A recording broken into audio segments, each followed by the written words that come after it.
तो जय हिंद प्यारे बच्चों, आज हम लोग अवतल दर्पण में r = 2f को कैसे प्रूव करना है इसको सीखने वाले हैं। ठीक, तो चलिए वीडियो का स्टार्ट करते हैं। सबसे पहले आपको एक साथ अवतल दर्पण बनाना होगा, जिसमें आपको क्या क्या स्ट्रक्चर दिखाना है ये आपको बता देते हैं। देखिए, उस दर्पण में आपको यह p ध्रुव दिखाना होगा। ठीक, एक आपतित किरण को बुलाना होगा, मुख्य अक्ष के समांतर। c हो जाएगा इसका वक्रता केंद्र, f हो जाएगा इसका मुख्य फोकस, और p से f तक के बीच की दूरी हो जाएगा फोकस दूरी, और p से c तक के बीच की दूरी हो जाएगा वक्रता त्रिज्या। ठीक, जिसको r से डिनोट करते हैं। ठीक, और फिर मुख्य अक्ष ये जो मुख्य अक्ष है इसके समांतर किरण खींचना होगा जो फोकस से गुजरेगा, ये रूल है।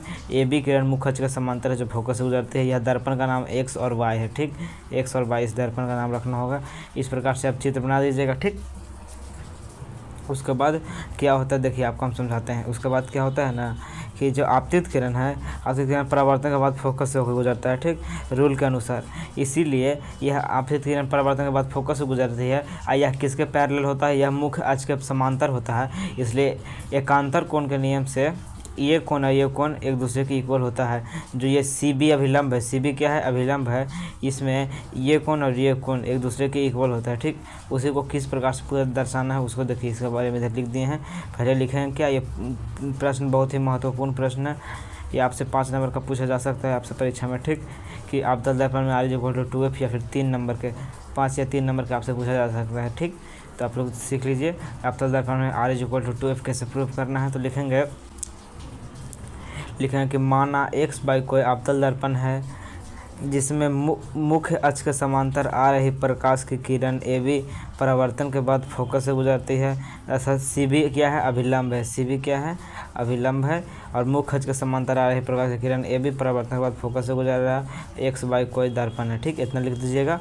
उसके बाद देखिएगा कि देखिए, चूँकि ए बी पैरेलल है, मुख्य अक्ष के समांतर आ रहा है, मुख्य अक्ष के पैरेलल है, और सी बी क्या है? अभिलंब है। इसलिए आप लोग बचपन में 9वां में पढ़े होंगे एकांतर कोण बनाओ। जब दो पैरेलल एंगल है, पैरेलल रेखा है, समांतर रेखा की तीसरी रेखा जब काटती है तो इसका एकांतर कोण बराबर होता है। ठीक, इसलिए एकांतर कोण के नियम से ये दोनों कोण बराबर हो जाता है। ये कोण और ये कोण क्या होता है? आपस में बराबर हो जाता है एकांतर कोण के नियम से। ठीक, वही लिखे हैं कि कोण ABC, यानी कोण ABC कौन है? कोण ए बी और सी, ए बी सी ये वाला कोण, ठीक, = हो जाएगा कोण BCF, BCF ये वाला कोण के इक्वल हो जाएगा।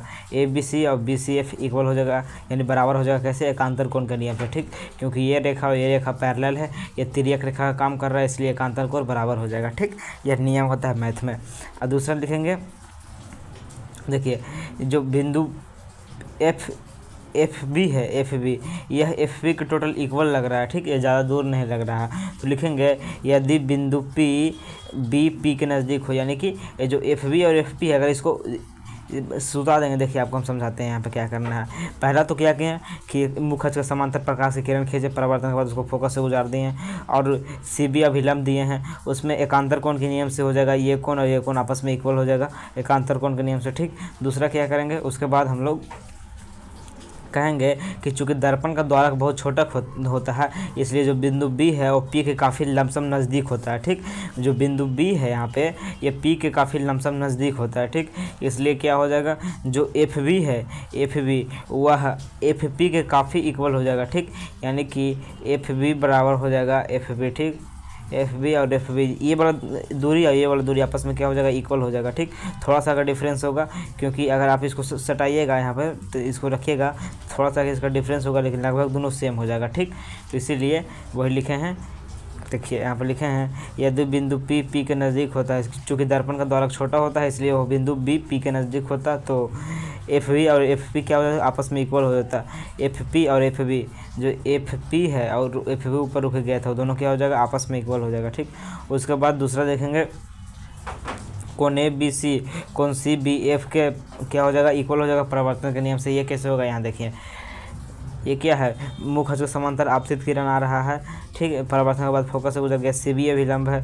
ठीक, तो परावर्तन के नियम से ये कोण और ये कोण आपस में इक्वल हो जाएगा। परावर्तन के नियम सीखे होंगे ना कि इस प्रकार से पैरेलल कोई भी जब मिरर होता है उसमें समांतर रहती है प्रकाश की किरण, परावर्तन के बाद गुजरते थे अभिलंब से जो दोनों कोण बनता है, कोण आ या कोण आर आपस में क्या होता है, इक्वल होता है। परावर्तन के नियम से दोनों कोण इक्वल होता है आपस में, इसलिए ये अभिलंब का काम कर रहा है। ये प्रकाश की किरण यहाँ से आ रहा है, यहाँ से चला जा रहा है, और चूँकि बीच में अभिलंब है इसलिए ये कोण परावर्तन के नियम से आपस में इक्वल हो जाएगा।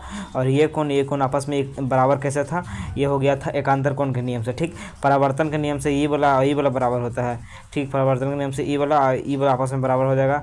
एकांतर कोण के नियम से ई वाला और ये वाला कोण आपस में बराबर हो जाता है। ठीक, इसीलिए हम कह सकते हैं ये कोण आपस में बराबर हो गया। ठीक, चूँकि ये एकांतर कोण के नियम से इसके बराबर है और ये परावर्तन के नियम से इसके बराबर है, यानी कि ये दोनों आपस में क्या हो गया, बराबर। जब ये दोनों आपस में बराबर हो गया तो ये दोनों रेखा भी आपस में बराबर होगा। चूँकि बराबर रेखा रहेगा तभी ना बराबर कोण बनाएगा, यानी कि ये क्या हो गया, समद्विबाहु त्रिभुज हो गया। ठीक, ये दोनों रेखा भी आपस में बराबर हो जाएगा। जब ये दोनों कोण बराबर है तो ये दोनों रेखा भी आपस में बराबर हो जाएगा। चूँकि ये रेखा है, ये रेखा को देखिए, ये वाला रेखा है, ये इसके भी लगभग बराबरे है, यानी कि तीनों आपस में क्या हो जाएगा, बराबर हो जाएगा। ठीक, वही लिखेंगे। चूँकि ये रेखा भी इसके लगभग बराबरे है और चूँकि समद्विबाहु त्रिभुज बन गया है, ये दोनों कोण इक्वल हो गया है, तो समद्विबाहु त्रिभुज बन गया है। तो ये वाला आपस में पहले ही से इक्वल है। कलर चेंज करके आपको दिखाते हैं, देखिए ये वाला और ये वाला पहले ही से इक्वल है, और चूँकि ये वाला इसके लमसम इक्वल ही है, इसलिए हम लिख सकते हैं ये तीनों को आपस में बराबर लिख सकते हैं, यानी कि CF, total CF, FB, FC, FB और FP तीनों क्या आपस में इक्वल है। किसके बराबर है, तो फोकस दूरी के बराबर। ठीक, स्मॉल f यहाँ है ना, उसी के बराबर है। ठीक, यही लिख देंगे, स्मॉल f फोकस दूरी के बराबर है, तो यही लिखे हैं। देखिए यहाँ पे परावर्तन के नियम से कोण ABC कोण CBF के बराबर हो जाएगा। यहाँ देखिए कोण ABC कोण CBF, यानी दोनों कोण आपस में बराबर हो जाएगा परावर्तन के नियम से। ठीक, वही लिखा गया यहाँ पे। उसके बाद इसलिए FC = FB = FP = small f, यानी फोकस दूरी के बराबर हो जाएगा। ठीक, ये तीनों फोकस दूरी के बराबर हो जाएगा। FC, FB और FP तीनों आपस में इक्वल हो गया। अभी हम आपको बताएं कि यहाँ पे FC, FB और FP तीनों आपस में क्या हो जाएगा, लमसम इक्वल हो जाएगा। ठीक, और तीनों की दूरी फोकस दूरी के बराबर होगा। ठीक, उसके बाद हम लिखेंगे PC = CF + PF। यह कैसे होगा, देखिए यहाँ पे हम अभी आपको बताएं कि ये चूँकि फोकस दूरी है और ये तीनों आपस में बराबर है, तो तीनों ही फोकस दूरी के बराबर हो जाएगा।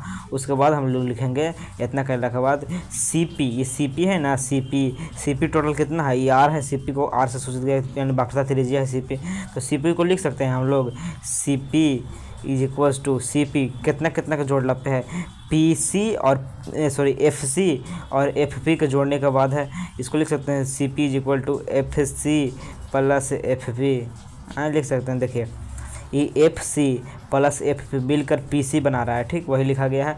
PC टोटल कितना है, यह R = हो जाएगा, और FP क्या है, FP भी स्मॉल f है, प्लस FC भी क्या है, इसके इक्वल, दोनों इक्वल है, इसलिए ये भी स्मॉल f हो गया, यानी कि R = 2f प्रूफ होता है। ठीक, इस प्रकार से आप R = 2f प्रूफ कर दीजिएगा।